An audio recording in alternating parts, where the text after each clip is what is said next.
The Clinton Global Initiative is coming up this week, bringing together leaders of major charitable foundations, nonprofits, businesses, governments, unions, and more to work on solutions. And there are commitment makers. We're going to hear from one of them. Welcome back to Techstination. I'm Fred Fishkin. Joining us from Solar Sisters is CEO Olasimbo Sojinrin. A pleasure to meet you. Pleasure to meet you, Fred, and it's great to be here. Well, give us some background to start with about Solar Sisters and the work that you're doing in a number of countries in Africa. Sure. Solar Sister is an organization that works at the intersection of energy access and women's economic empowerment to bring clean energy solutions to underserved communities in Africa. And the thought of Solar Sister started around this need for women where energy poverty, which is a lack of having access to modern energy services, is prevalent in a lot of the communities that we serve. We're currently serving Nigeria, which is a country with the highest number of people in sub-Saharan Africa that do not have access to modern energy services. And the risk of this is that they in turn have to resort to using harmful fuels or burning or inhaling a lot of indoor air pollution in order to do very basic things like cooking for their family or just lighting to see after hours. And so at Solar Sister, we are providing a solution that turns that narrative on its head, where women are not just mere victims of energy poverty, but they're now the solution makers, the front lines of ensuring that themselves, their families, and their communities have access to these life-changing products. Well, tell me about the products and how this all operates. Yes. So what we do is we go into communities to build this network of women entrepreneurs. So these are women who are domiciled in the communities and have probably faced the energy poverty challenge themselves or are in the middle of it. And then we pair this up with an entrepreneurial spirit, with the training that we offer, with the support that we offer women to actually kickstart a clean energy business.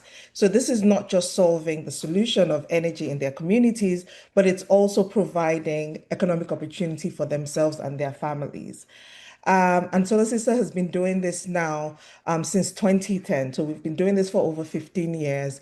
We've built our network to over 12,000 women across Nigeria, Tanzania, and Kenya, and we've been able to reach over 5 million beneficiaries to date. So it really is a movement of African women who are charged with solving the energy challenge in Africa. And tell me about some of the solutions. What does that look like? Right. So for us, we are really looking at that very first light, that very first clean light. So in the communities where there is actually no access to the grid, you find that people are either using candles or sometimes just burning anything, like just to be able to have a flame to be able to see. And so we are providing solutions such as solar solutions, solar lamps that will replace your candle, your kerosene or your paraffin lanterns, and clean cooking solutions so that they don't need to inhale smoke cooking meals for their families. A study that we did showed that women inhale an equivalent of 20 packs of cigarette a day just cooking 3 meals for their family. And we're like, this is unacceptable. There are new modern ways in which they can now cook that can, save their lives essentially. And so the solutions include clean cooking solutions. And we've been doing this, as I said earlier, for about 15 years. And we're now at the stage where beyond just distributing these products, we want to go into productive use of energy. So beyond just having household energy products, we want to see how can women amplify their business opportunities using productive use of energy equipment. And that is what birthed our commitment this year at CGI, where we are introducing a new entrepreneurship pathway for women. Beyond retailing clean energy products, they can now start a business using a clean energy equipment. And I'll give you examples such as having a solar mill, where in communities right now, people have to commute, walk 4 hours just to find a grinding machine to grind their maize for their meals. If we're able to have this meal within the community, there's a lot of time savings that it will be, and people can grind really small communities, which is what is their preference, as opposed to traveling those 4 hours where they have to gather a lot of the meals together so that it makes economic sense for them to do that. So we're going to start businesses such as that. We're going to also do refrigeration. There's a lot of food waste that goes because there is no electricity, especially in the fishing communities, and in the farming community. So if a woman has a solar freezer or a solar fridge, she's able to do a business around that. So we want to support 1,000 women entrepreneurs over the next 3 years to do businesses such as these.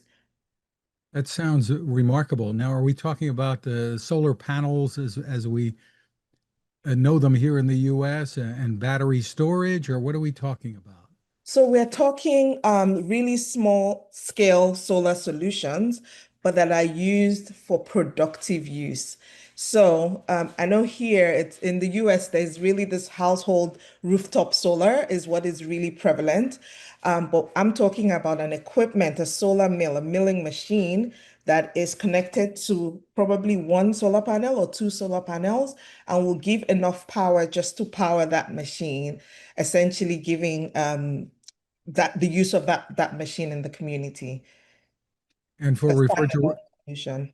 refrigeration, are we talking about battery storage that then powers a refrigerator, a small Very refrigerator? similar thing. So a refrigerator that is powered through a DC system. So there would be the solar panel and the battery storage that will power the refrigerator or the freezer in this case, and we can use for storage. So if they are essentially standalone solutions, you don't need access to a national grid. You don't need access to electricity in order to enjoy the services. And tell us more about what the goals here are at the Clinton Global Initiative Conference. What do you hope to accomplish?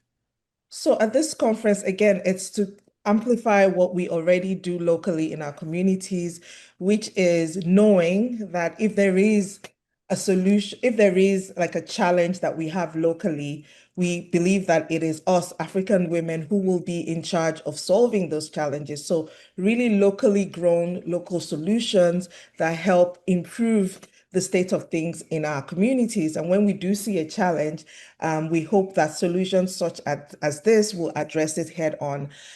Yeah, so for us, it's really how do we ensure that the woman's life is better in the community? And we've seen research that shows that when the woman has more money, she's able to spend it not just on herself, but on the family. So the solutions are not just for the woman, but for the entire family at large.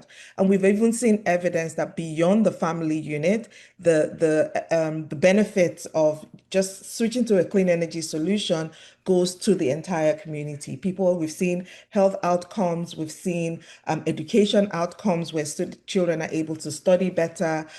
We've also seen through our research as well, that when women are economic empowered, they use it, deploy it back into the family. We've seen, they're using it for their children's education. They're using it, for improved nutrition. And so it really helps the general well-being of the community as a large.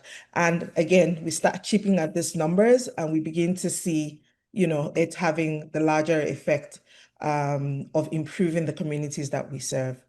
Changing lives, certainly. Now, do you work with certain technology companies, or who does the manufacturing of the equipment that you're using? Right.